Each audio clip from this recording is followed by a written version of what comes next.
so much. You guys are amazing. Thank you so much.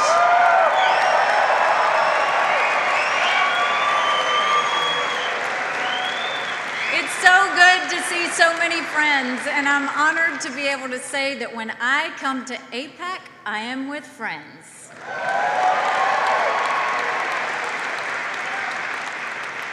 You know, at the United Nations, we sometimes don't have many friends. I remember last year when we had the vote about America's principled opposition to the Castro dictatorship in Cuba. The vote went against us, 191 to 2. The only two no votes, you guessed it, were the United States and Israel.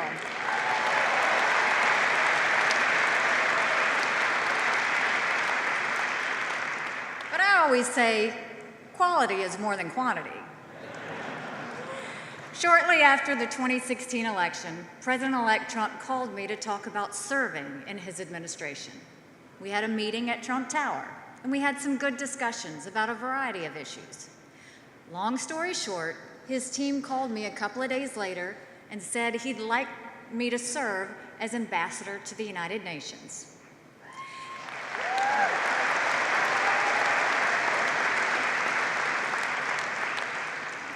I said, I'm a governor. I don't know anything about the United Nations.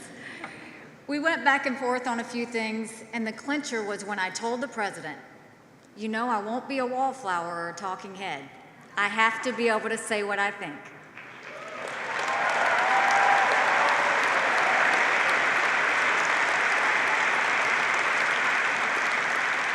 Without any hesitation, President Trump said, Nikki, that's exactly why I want you to do this.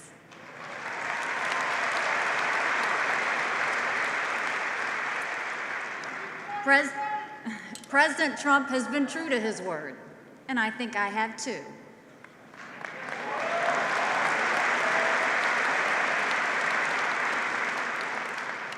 Some of you might have seen that the top Palestinian negotiator, Saeb Erekat, recently had some advice for me. He told me to shut up. Mr. Erekat, I will always be respectful, but I will never shut up.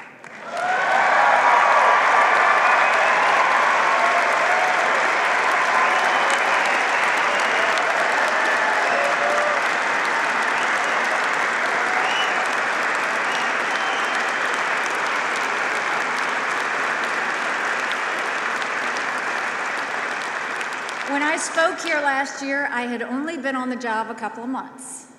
Now it's a year later, and I know a lot more than I knew a year ago.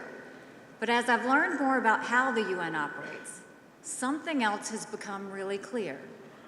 It is important to know as much as possible about every country's needs and views. But that's not the most important part of the job.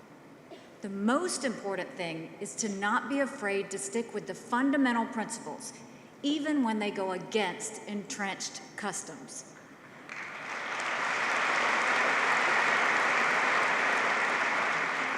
Some of those outdated customs have gone unquestioned for years. Long before I got to the UN, I knew a few things that have served me well in this last year. One of those principles is that standing up for your friends is critical.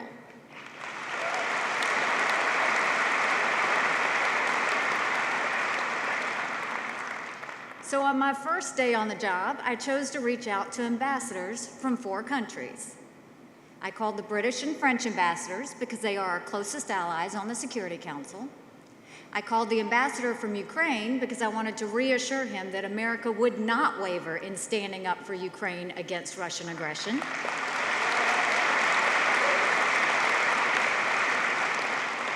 And my 4th call on that first day was to Danny Danon, the Israeli ambassador.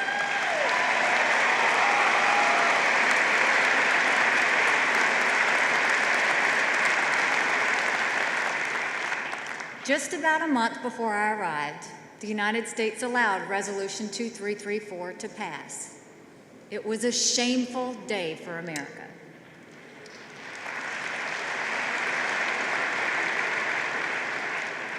We refused to stand up for our friend when it was singled out for terrible mistreatment.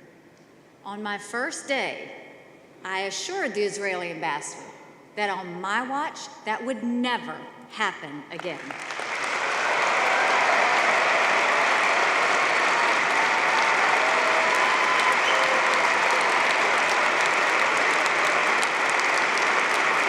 And I'm proud to say it has not happened again.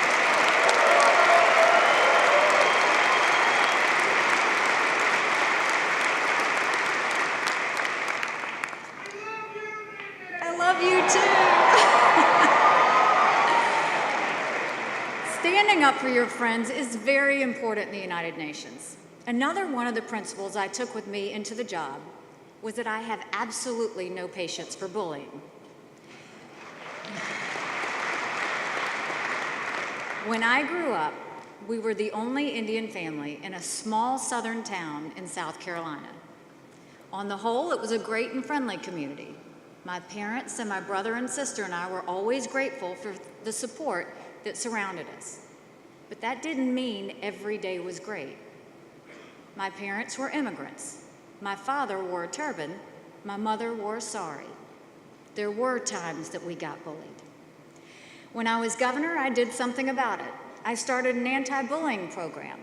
Every month I went to schools throughout the state to talk about bullying. For me, it was just so fundamental. You don't pick on someone just because they look different than you. You don't pick on someone just because they think differently than you, or because you can.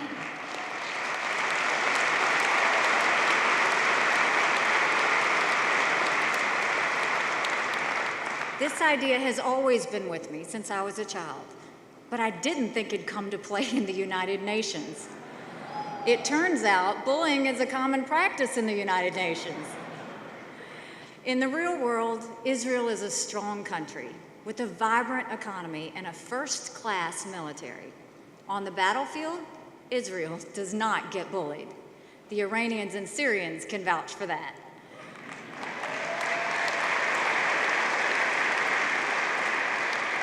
But the UN is a different story. At the UN and throughout the UN agencies, Israel does get bullied. It gets bullied because the countries that don't like Israel are used to being able to get away with it. Well, just like when I was that little girl in South Carolina, that just doesn't sit well with me.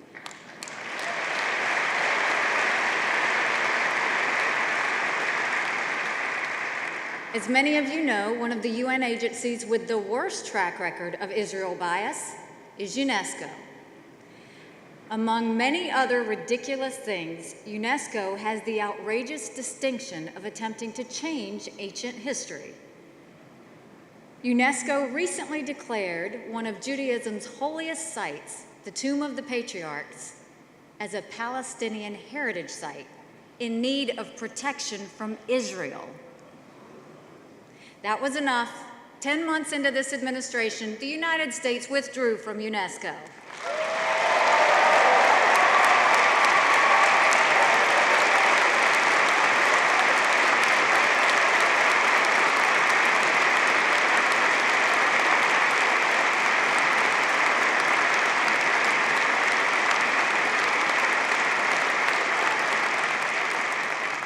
There are lots of other things that we do, big and small, week after week, to fight back against the UN's Israel bullying. Every month at the Security Council, we have a session devoted to the Middle East. And every month, this session becomes an Israel bashing session. This has gone on month after month for decades. This was news to me when I arrived. It was actually shocking.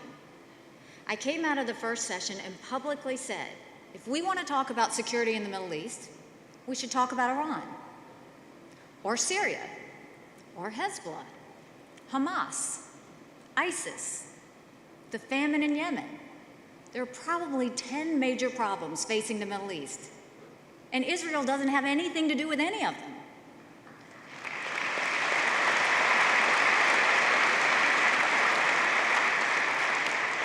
Just about every month since then in the Middle East session, I have spoken about something other than Israel.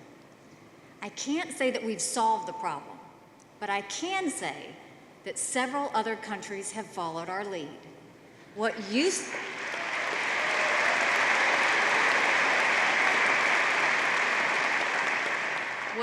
to be a monthly Israel bashing session now at least has more balance. But we're never going to put up with bullying.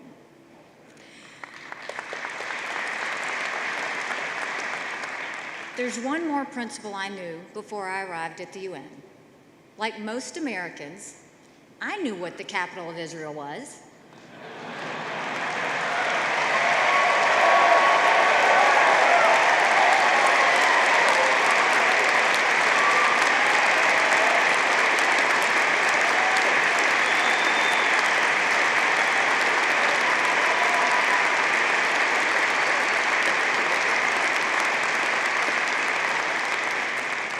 To be more clear, I knew that Jerusalem was, is, and will always be the capital of Israel.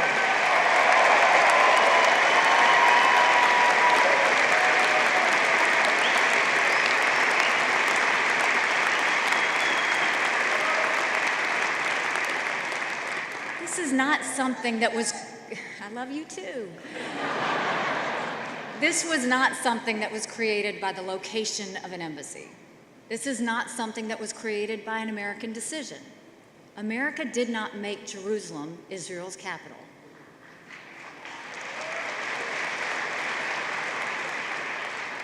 What President Trump did, to his great credit, was recognize a reality that American presidents had denied for too long.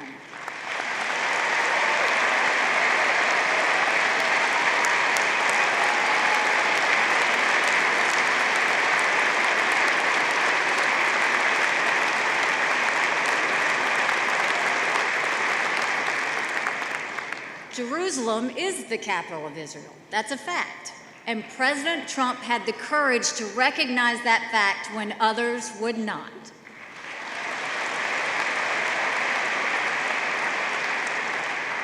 Sometime in the future, the day will come when the whole world recognizes that fact.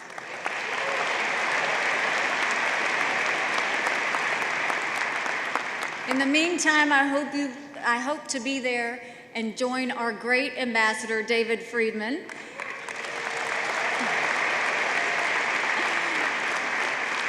on the day when we open our brand new American embassy in Jerusalem.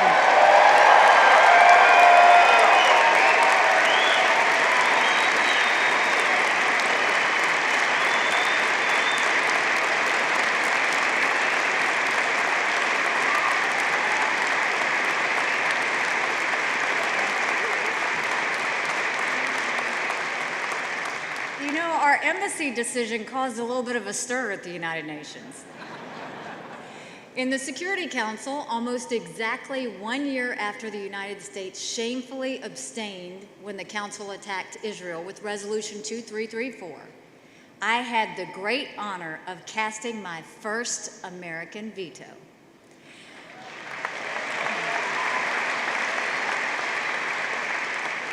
When I was governor, I used my veto power dozens of times.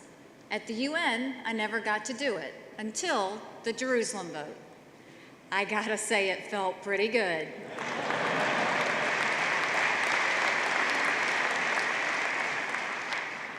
The next week, the Jerusalem issue was brought before the UN General Assembly. We lost that vote, but to many people's surprise, 65 countries refused to go against us. In the long history of UN's mistreatment of Israel, that's quite a record.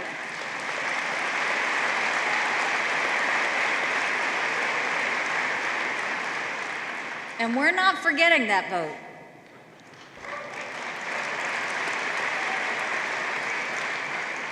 Like I said at that time, on that vote, we were taking names.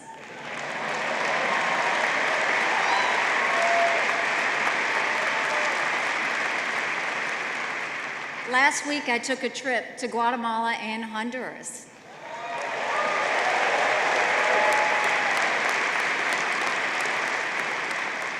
and I thank them both for voting with us.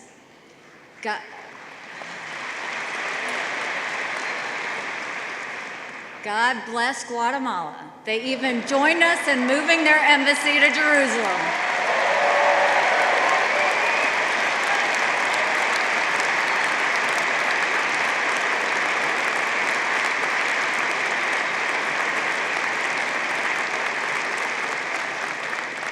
And President Trump and I are pushing to draw a closer connection between U.S. foreign aid and how countries vote at the UN.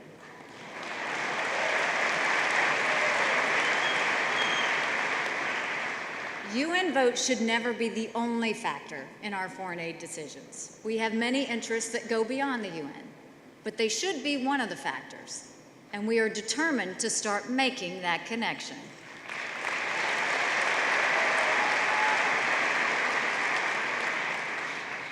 Some people accuse us of favoritism towards Israel. First of all, there's nothing wrong with showing favoritism toward an ally.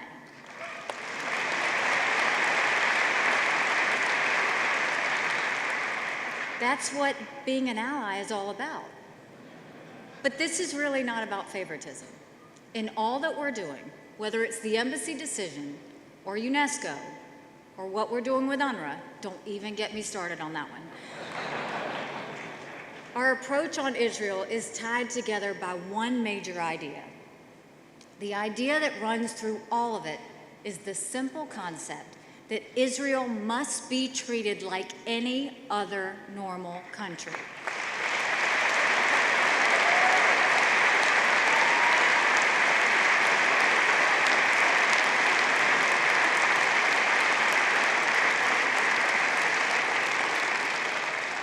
We will continue to demand that Israel not be treated like some sort of temporary provisional entity. It cannot be the case that only one country in the world doesn't get to choose its capital city. It cannot be the case that the UN Human Rights Council has a standing agenda item for only one country. It cannot be the case that only one set of refugees throughout the world is counted in a way that causes the number to grow forever.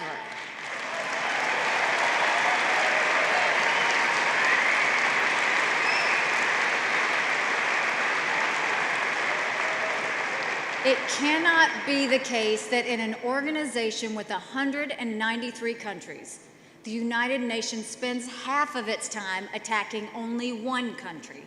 We will not accept it any longer.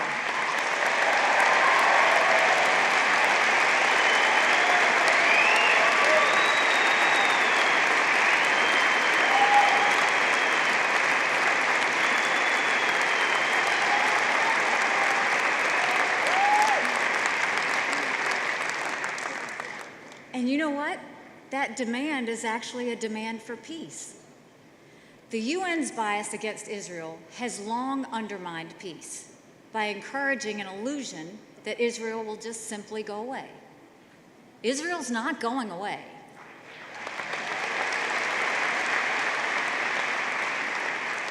When the world recognizes that, then peace becomes possible.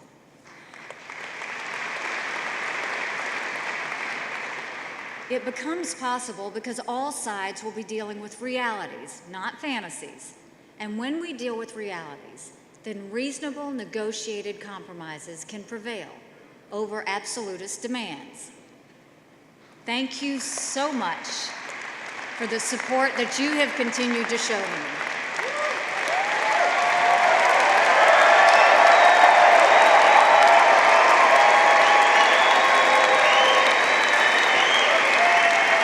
There is nothing better than Americans who use the power of their voices for good causes. That's what AIPAC's all about. It's been great being with all of you. God bless you. Thank you very much.